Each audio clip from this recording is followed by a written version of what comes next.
ఒక బాడీ ఫిట్గా ఉండాలంటే ఎలాగైతే ఎక్సర్సైజ్ చేయాలో, ఆత్మీయ జీవితం కూడా అభివృద్ధి పొందాలంటే ఎక్సర్సైజ్ అవసరం. లావుగా ఉన్నవాడు జిమ్ దగ్గరికి పోయి అద్దంలో చూసుకుని, లావుగా ఉంటారు కదండి, ఈ లావుగా ఉన్నవాడు జిమ్ దగ్గరికి పోయి అద్దంలో చూసుకుని తగ్గిపోవాలి తగ్గిపోవాలి తగ్గిపోవాలి తగ్గిపోవాలి తగ్గిపోతుంది తగ్గిపోవాలి అని కూడా తగ్గిపోద్దా?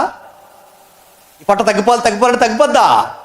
తగ్గాలంటే రన్నింగ్ చేయాలి, తగ్గాలంటే వెయిట్లు ఎత్తాలి, తగ్గాలంటే ఆ డిప్స్ కొట్టాలి, తగ్గాలంటే ఆ స్టమక్ ఎక్సర్సైజ్ చేయాలి, తగ్గాలంటే ఇంత ఎక్సర్సైజ్ చేస్తేనే తగ్గుద్ది. ఈ ఎక్సర్సైజ్ చేసినప్పుడు కష్టపడి ఉండగా నువ్వు అనుకున్న సేపు వస్తుంది, అప్పుడు వస్తుంది నువ్వు అనుకున్న కోరుకున్న బాడీ ఫిట్నెస్. ఇది నీకు రావాలంటే ఈ శరీర దారుఢ్యానికే ఇంత కష్టపడితేనే, ఎక్సర్సైజ్ చేస్తేనే ఈ బాడీ వస్తే, ఆత్మీయంగా నువ్వు ఎదగాలి అంటే అది కూడా ఒక ఎక్సర్సైజ్. ఎలా ఎక్సర్సైజ్? ప్రేయర్ ఒక ఎక్సర్సైజ్, బైబిల్ స్టడీ ఒక ఎక్సర్సైజ్. నువ్వు సంఘంలో గంటల పాస్టర్ గారు వాక్యం చెబుతుంటే ఆ రెఫరెన్స్ ఎలా ఉంది, ఈ రెఫరెన్స్ ఎలా ఉందని ఒక నోట్స్ పెట్టుకుని రాసుకోవడం ఎక్సర్సైజ్. ఇప్పుడు చెప్పిన ప్రసంగం మళ్ళీ ఇంటికి పోయి ఆ అబ్బాయి ఏం చెప్పాడు ఈ 2 రోజులని మళ్ళీ దాన్ని తిరగేసి దానిలో నుంచి నువ్వు నేర్చుకుని దేవుడు నీతో మాట్లాడుతుంటే నీ బతుకుని సరి చేసుకోవడం ఎక్సర్సైజ్. ఇది ఒక సాధనం.